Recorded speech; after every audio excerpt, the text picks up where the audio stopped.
Hello everyone, कैसे हो आप सब। आप सभी का स्वागत है मेरे एक और नए व्लॉग में। तो आप लोगों ने मौसम तो देख ही लिया होगा। आज मैं सुबह उठी तो इतनी ज़्यादा ठंड थी।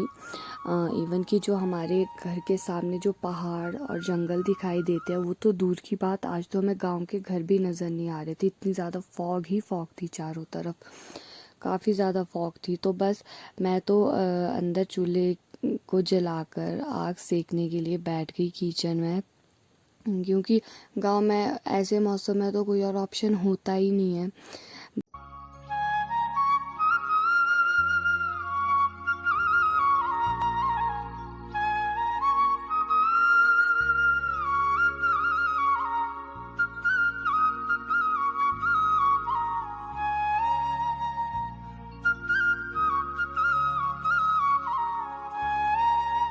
अभी चलो एटलीस्ट लाइट थी। कभी ऐसा होता है कि लाइट भी नहीं होता है, कोई नेटवर्क भी नहीं होता है, फ़ोन भी नहीं चला पाते, तब तो बस हम सब मिलकर किचन में बैठते हैं और बस आग सेकते हैं। तो यही है कुछ चीज़ें जो हम जब हम गांव में नहीं होते, शहरों में होते हैं या जहाँ जॉब करते हैं, जहाँ स्टडी करते हैं वहाँ होते हैं, तो यही सब हम मिस करते हैं। बहुत अच्छा टाइम स्पेंड कर होता है यहाँ पे। इवन कि मेरे को तो याद भी नहीं है कि मैं लास्ट टाइम कब ऐसे यहाँ पर इस मौसम में थी। तो काफ़ी मैंने इंजॉय किया इस टाइम को, काफ़ी मेरे को अच्छा भी लगा। और जो हमने शिवरात्रि में कुछ चीज़ें बनाई थी, आपने मेरा अगर लास्ट व्लॉग देखा होगा तो आप लोगों को पता होगा। तो बस वो चीज़ें थोड़ी सी बची है जो उनको हम चूल्हे पर गरम गरम करके उनको भी खा रहे हैं और आग भी सेक रहे हैं, साथ में गर्म पानी भी इसी पर करके पी रहे हैं। तो काफ़ी अच्छा है। तो आज काफ़ी ज़्यादा ठंड थी तो हमने डिसाइड किया कि हम लंच भी यहीं पर बनाएंगे। वैसे हमारे दो किचन है। एक किचन में हम यूजली कुकिंग करते हैं, इस किचन को हमने बस सिर्फ आग सेकने के लिए और इसमें चूल्हा रखा है तो उस पर्पज़ से बनाया है। तो इसलिए यहाँ पर थोड़े से बर्तन वगैरह भी कम ही होते हैं। हाँ, थोड़ी सी प्रॉब्लम तो आई मैनेज करने में, एक एक बर्तन के लिए, एक एक चीज़ के लिए हमें दूसरे किचन जाना पड़ रहा था। बट स्टिल फिर भी वर्थ इट था क्योंकि सब्ज़ी बहुत ज़्यादा टेस्टी बनी थी। तो बस यहाँ पर हम तड़का लगा रहे थे, नॉर्मली जैसे हम गैस पर बनाते हैं वैसे ही कर रहे थे, ऐसा कुछ खास नहीं था। हाँ, अगर हम रोटी बनाते उसमें थोड़ा सा वो होता है, क्योंकि रोटी को हम आग पर ही पकाते हैं, कोयलों पर ही पकाते हैं, तो उसमें थोड़ा सा जो बोलते हैं ना हम, चूल्हे का टेस्ट आता है, तो वो ज़्यादा अच्छी लगती है। ये तो खैर नॉर्मली थी। तो बस मैंने टमाटर प्याज सब कुछ साइड में काट कर रख दिया और पानी भी साथ में रख दिया साइड में गरम करने को। तो मैं इसमें ऐड करते जा रही थी धीरे धीरे चीज़ें, और फिर मैंने छोड़ दिया इसको थोड़ा सा पकने के लिए, तेल छोड़ने के लिए। और वैसे मैं ये काम अकेले नहीं कर रही थी, क्योंकि अकेले तो मैं शायद चूल्हे पर खाना बना ही नहीं पाती, क्योंकि आप लोगों को भी पता होगा सबसे इम्पोर्टेंट तो आग जलाना होता है। तो पापा और दादी मेरी हेल्प कर रहे थे इसमें। मैं तो बस इसको कुक कर रही थी।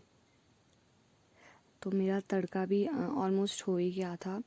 अब बस इसमें मेरे को आलू ऐड करने थे। आलू तो पहले ही हमने बॉईल करके रखे थे, तो बस मैंने इसमें बॉयल पोटैटोस डाल दिए और अब मैं पानी भी डाल दूँगी, फिर मैं अपनी सब्ज़ी को ऐसे ही छोड़ दूँगी। हाँ, मैं जैसे जब कुकिंग कर रही थी तो मेरा सारा ध्यान बस बाहर की तरफ ही था, क्योंकि बाहर से इतनी प्यारी प्यारी चिड़िया की चहचहाने की आवाज़ें आ रही थी। तो मैं तो सोच रही थी जल्दी जल्दी ये काम ख़त्म करूँ, बाहर जाऊँ। मुझे तो आइडिया हो गया था कि मौसम अब अच्छा हो गया सुबह से, क्योंकि मौसम काफ़ी ज़्यादा ख़राब था।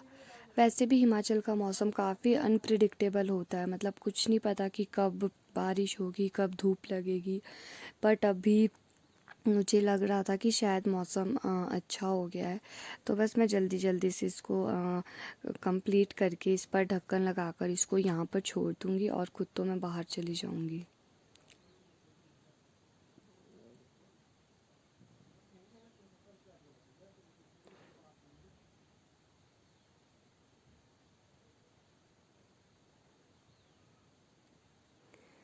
और देखो मैंने बोला था ना कि बाहर वेदर बहुत अच्छी हो रही है, और सीरियसली इतना मेरा माइंड रिलैक्स हो गया। मैं तो बाहर आकर कुछ टाइम के लिए बाहर ही बैठी रही।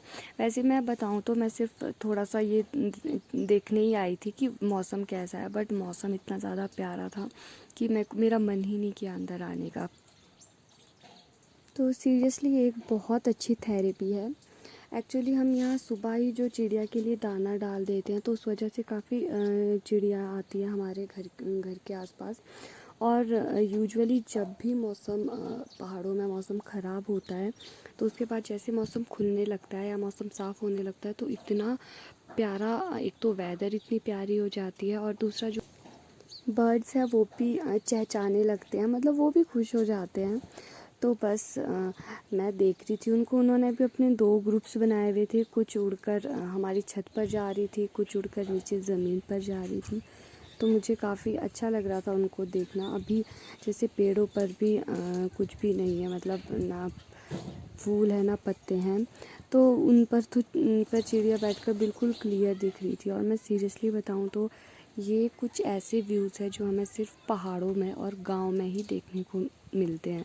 शहरों में तो ये सारी चीज़ें मतलब पॉसिबल ही नहीं है ये सब कुछ देखना। तो काफ़ी इन्जॉय किया मैंने इस व्यू को, एंड आई होप कि आप लोग भी इन्जॉय करेंगे। आई विश आप लोग यहाँ पर होते, आप लोगों को भी मज़ा आता। बट जैसे कि मैंने पहले भी बोला था कि हिमाचल का मौसम बहुत ही ज़्यादा अनप्रिडिक्टेबल है। देखो अभी मौसम इतना अच्छा था, और अभी मैंने आई गेस 3-4 बजे के करीब फिर से मैं बाहर आई, तो मौसम बिल्कुल ही चेंज हो गया था।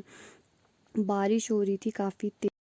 तो मैं जितनी बार भी मैं रूम से बाहर निकल रही थी मौसम देखने के लिए, हर बार ही मेरे को अलग ही मौसम दिखाई दे रहा था। और कुछ टाइम बाद देखो यहाँ ओले गिरने शुरू हो गए, मौसम इतना ख़राब हो गया था। आपको दिख रहा होगा यहाँ पर एक वाइट सी लेयर बिल्कुल हल्की सी, अभी जस्ट शुरू ही हुए थे ये ओले गिरने। तो देखने में तो अच्छा लगता है, मतलब जब तक हम घर के अंदर है तब तक तो सब अच्छा ही लगता है। हाँ, अगर बाहर जाना पड़े तो लगता है कि क्यों मौसम ख़राब हो गया। तो ये था मेरा व्लॉग। आप लोगों को आई होप अच्छा लगा होगा।